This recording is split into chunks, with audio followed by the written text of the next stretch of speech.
ఆదిశంకరాచార్యుల జన్మ వృత్తాంతం, జన్మస్థలం మరియు కాలం. ఆదిశంకరులు కేరళలోని కాలడి గ్రామంలో జన్మించారు.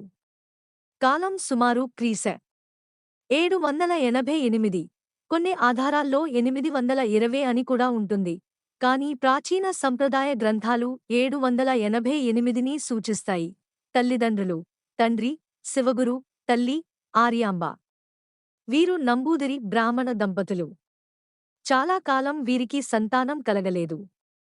ఆర్యాంబ పరమ శివభక్తురాలు. రోజూ పూజలు, వ్రతాలు, ఉపవాసాలు చేసేవారు. శివుని అనుగ్రహం. దంపతులు కాలడిలోని వృషాచల శివాలయంలో, ఇప్పుడు కాలడి క్షేత్రంగా ప్రసిద్ధం, తీవ్ర తపస్సు చేశారు. ఆర్యాంబ రాత్రింబగళ్లు శివధ్యానంలో ఉండగా, ఒక రోజు పరమశివుడు కలలో దర్శనమిచ్చి ఇలా అన్నారు: నీకు 2 కుమారులు కలగాలా? లేక ఒక్క మహాజ్ఞాని కలగాలా? 2 సాధారణ ఆయుష్షుతో ఉండేవారా? లేక ఒక్క అసాధారణ కుమారుడు అల్పాయుష్షుతో, కానీ లోక గురువుగా నిలిచేవాడా? ఆర్యాంబ వెంటనే సమాధానం ఇచ్చారు: ప్రభూ! నాకు ఒక్క కుమారుడే చాలు. అతడు అల్పాయుష్షుతో ఉన్నా పరవాలేదు, కాని జగద్గురువుగా, సనాతన ధర్మ స్థాపకుడిగా ఉండాలి. శివుడు నవ్వి ఆశీర్వదించి అదృశ్యమయ్యారు. గర్భధారణ జన్మ. శివానుగ్రహంతో ఆర్యాంబ గర్భం ధరించారు.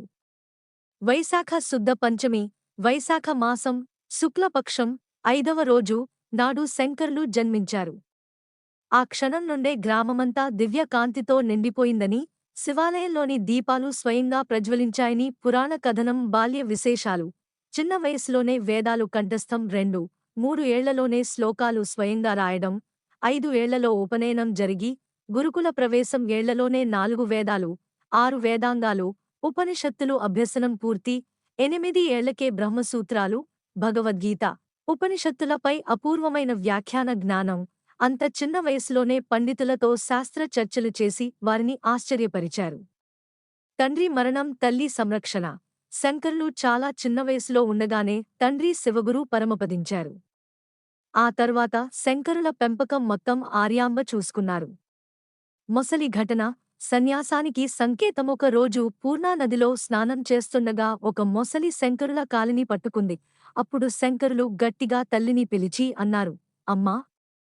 నేను సన్యాసం స్వీకరిస్తానని అనుమతి ఇవ్వు. అదే నా చివరి కోరిక. తల్లి బాధతో కన్నీళ్లు పెట్టుకున్నారు. కాని మొసలి మరింత బలంగా లాగుతుండగా తప్పక ఒప్పుకున్నారు. సరే నాయనా! శివసంకల్పం ఇదే అయితే నీవు సన్యాసం తీసుకో. ఆమె ఒప్పుకున్న క్షణమే మొసలి వదిలి నీటిలో అదృశ్యమైంది. ఇది శంకరుల అవతార ఉద్దేశానికి తొలి అధికారిక సంకేతం. సన్యాస స్వీకారం. 8వ ఏటనే తల్లి అనుమతితో సన్యాసం తీసుకున్నారు. తర్వాత గోవింద భగవత్పాదుల వద్ద శిష్యుడిగా చేరి, గురు దీక్ష తీసుకుని, అతి త్వరలోనే బ్రహ్మజ్ఞాన సిద్ధి పొందారు. అవతార ఉద్దేశం: ఆదిశంకరులు పరమశివుని అంశగా, అద్వైత వేదాంతాన్ని స్థాపించడానికి, వేద ధర్మాన్ని పునఃప్రతిష్ఠించడానికి, స్మార్త సంప్రదాయాన్ని వ్యవస్థీకరించడానికి 4 పీఠాలను శృంగేరి, ద్వారకా, పురి, జ్యోతిర్మఠ్ స్థాపించడానికి జన్మించారు. ఆయుష్ తల్లి కోరుకున్నట్లే శంకరులు కేవలం 32 సంవత్సరాలే జీవించారు.